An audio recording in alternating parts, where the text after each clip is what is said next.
कंहिं ज़माने में राय ॾियाच नाले हिकु राजा जूनागढ़ ते राज कंदो हुयो।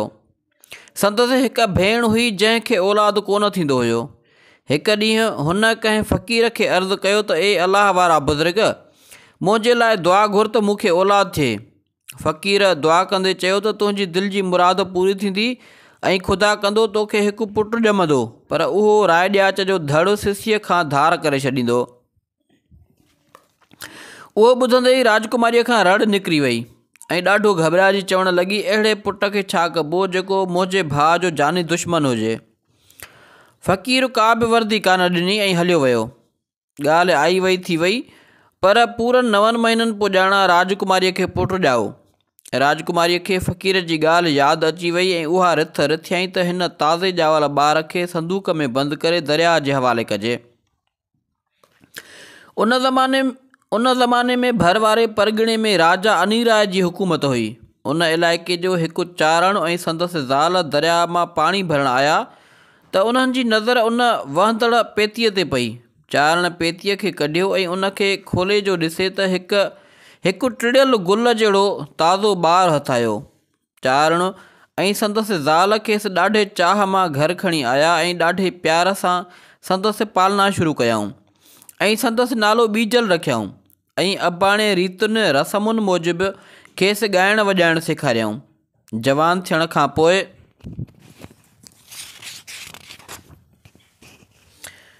थियण खां पोइ बीजल बि ॿियनि माइटनि सां गॾु हेॾां होॾां फ़क़ीरी करणु वेंदो हुयो ऐं ॻाइण वॼाइण जे एवज़ कुझु न कुझु कमाईंदो हुयो। हिकु ॾींहुं कंहिं झंग में को सैलानी फ़क़ीर आयो। हरण जो शिकार कयईं, उन जो गोश्त भुञी खाधईं ऐं बचियल गोश्त ऐं हॾा आंडा कंहिं पासे ॿूड़नि में उछलाए हलियो वियो।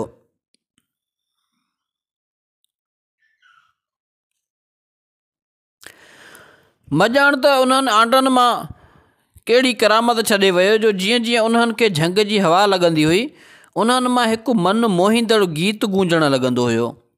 उन गीत खे ॿुधी आसपास जा पखी पखण गॾु थियणु लॻा ऐं उन जादूअ जहिड़े गीत सां मथनि हिकु अजीब मोहत तारी थियणु लॻी। इतफ़ाक़ सां उन झंग मां लंघंदे बीजल बि उहो आवाज़ु ॿुधो। वेझो अची ॾिठाई त संदसि हैरत जी इंतिहा न रही। वॾी ॻोल्हा फ़ोला खां पोइ खेसि मालूम थियो त उहो गीत हरण जे आंडनि मां निकिरी रहियो आहे। बीजल उन्हनि आंडनि खे पंहिंजे घर खणी आयो, उन्हनि खे चंग ते चाढ़ियईं ऐं गज़ खणी उन खे वॼाइणु वेठो त साॻी गूंजार उभिरणु लॻी।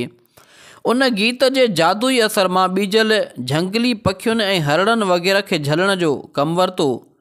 हू रोज़ानो झंग वेंदो हुयो, चंग खे ॾाढियां सुरनि में आलापींदो हुयो ऐं जॾहिं संदसि चौधारी हरण ऐं ॿिया पखी गॾु थी वेंदा हुआ त उन्हनि मां किन खे झले वठंदो हुयो ऐं पंहिंजे घर वारनि जे गुज़र सफ़र लाइ खणी ईंदो हुयो। होरियां होरियां बीजल जी शोहरत परे परे ताईं पखिड़िजी वई। बीजल जे ॼमण वारे ॾींहुं राजा अनीराय खे हिकु धीउ ॼाई हुई। जीअं त राजा अनीराय खे 7 धीअरूं अॻु में ई हुयूं, तंहिं करे हिन ताज़े ॼावल ॿारड़ीअ खे पेतीअ में बंदि करे दरिया में विझराए छॾियईं। उहा संदूक वहंदी वहंदी राय ॾियाच जी सरहद में अची वई, जिते रतन राय नाले हिकु कुंभर खे हथु लॻी। कुंभर खे बि औलाद कोन हुयो, तंहिं करे ॾाढी ख़ुशीअ सां ॿारड़े खे घर खणी वियो ऐं पालण तातण में दिलचस्पी वठणु लॻो। हिन उन ॿारड़ीअ जो नालो सोरठ रखियो। रतन राय ॾियाच जी रयत में शामिलु ज़रूरु रहियो, पर पोइ बि राजा अनीराय सां संदसि न्याज़मंदीअ वारा नाता हुआ। जॾहिं सोरठ जवान थी ऐं संदसि सूंहं सोभिया जी हाक राजा अनीराय लाइ ताईं पहुती त रतन राय लाइ रिश्ते जी ख़्वाहिश ज़ाहिर कयईं, जंहिंखे हिन ख़ुशीअ सां मंज़ूरु कयो ऐं वॾी धाम धूम सां तयारी करणु लॻो। राय ॾियाच खे जॾहिं उन वाक़े जी ख़बर पई त ॾाढो कावड़ियो। उन ई महिल रतन राय खे घुरायईं ऐं ॾाढा दड़का दहमान करे ही हुकुम ॿुधायईंसि त सोरठ खे मुंहिंजे हवाले कर। सोरठ राजा अनीराय जे बदिरां राय ॾियाच खे हथु लॻी।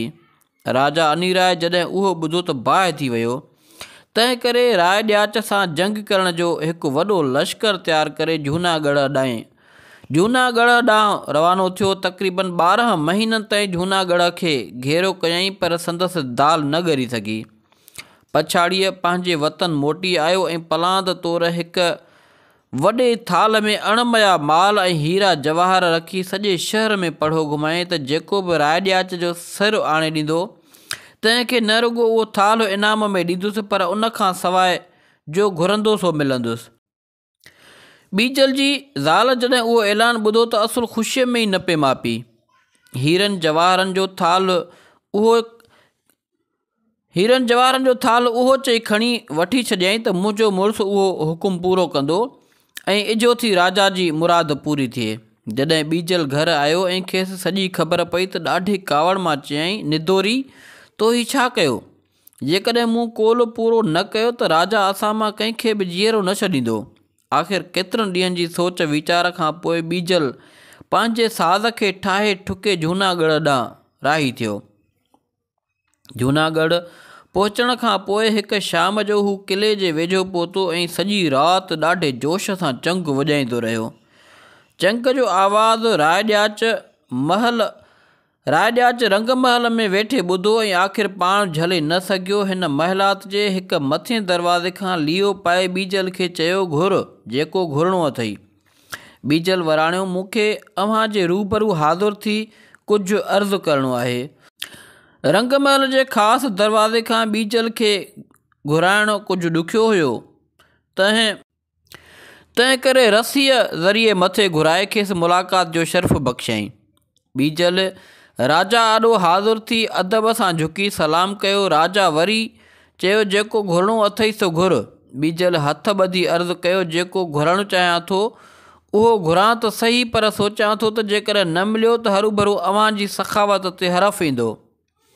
राजा वराणियोसि, तूं को फ़िकिर न कर, मां वचन थो ॾियां त जेको घुरंदे सो तोखे तंहिं महिल ई मिलंदो। बीजल ॾिठो त हाणे कमु ठहियो पियो आहे, सो हथ ॿधी चयईं त ए सखी, मां दान में तुंहिंजो सिर थो घुरां। राजा मुरकंदे चयो, तो घुरियो बि रुॻो मुंहिंजो सिर, भलाई थियई, तोखे उन्हनि कुझु हॾियुनि मां छा वरंदो? बीजल वराणियो, ॾियण वारे जो उन सां कहिड़ो वास्तो? मां आम फ़क़ीरनि वांगुरु माल मता जो तालिब न आहियां। तुंहिंजे सिर खां सवाइ मूंखे ॿियो कुझु बि न खपे। राजा बीजल जो हीअ ॻाल्हि ॿुधी चयो, चङो, जेकॾहिं तुंहिंजी उहा ई मर्ज़ी आहे त मां ख़ुशीअ सां पंहिंजो सिर तुंहिंजे हवाले करियां थो। रंगमहल में हिकु ओपिरो आवाज़ु ॿुधी सोरठ राय ॾियाच जी भेण ऐं माउ वग़ैरह सभु गॾु थी वियूं ऐं जॾहिं खेनि बीजल जे उन अजीबो ग़रीब सेन जी ख़बर पई त उन्हनि सभिनी खेसि ॾाढी मिंथ मेड़ कई, पर हू हिक ते बि राज़ी न थियो। कोल जे धणीअ राजा बीजल खे पंहिंजो सर ॾेई छॾियो। जूनागढ़ में आहिनि आह ऐं दाह जो महशर मची वियो। महल जी कुंड कुड़छ में लुड़कनि जी ॿोॾ उथली पई। बीजल जा होश हवास ई जहिड़ो कर ख़ता थी विया। खेसि उन ते ॾाढो ॾुख थियो हुयो, पर हाणे पेशेमानी बेकार हुई। चवनि था त बीजल राय ॾियाच जो सिर खणी जॾहिं राजा अनिराय वटि पहुतो त हिन खेसि कहिड़ी नज़रुनि सां ॾिसंदे चयो त ए बीजल, तो अहिड़े सखीअ खे न बख़्शियो त मूंसां कहिड़ो चङो हलंदे। अॼु खां तूं मुंहिंजे मुल्क में रहण जे लाइक़ु नाहीं। बीजल खे वहम गुमान बि न हुयो त ईअं थींदो, सो राजा अनिराय जी लानत मलामत ॿुधी चरियो थी वियो ऐं ईअं ई राय ॾियाच जो सिर हथ में खयों वरी जूनागढ़ भॻो। जॾहिं शहर में दाख़िल थियो ऐं महल ॾांहुं जो ॾिठईं त हर पासे बाहि जा उला उॾामी रहिया हुआ। खेसि ख़बर पई त राय ॾियाच जी प्यारी राणी सोरठ सती थियण वारी आहे।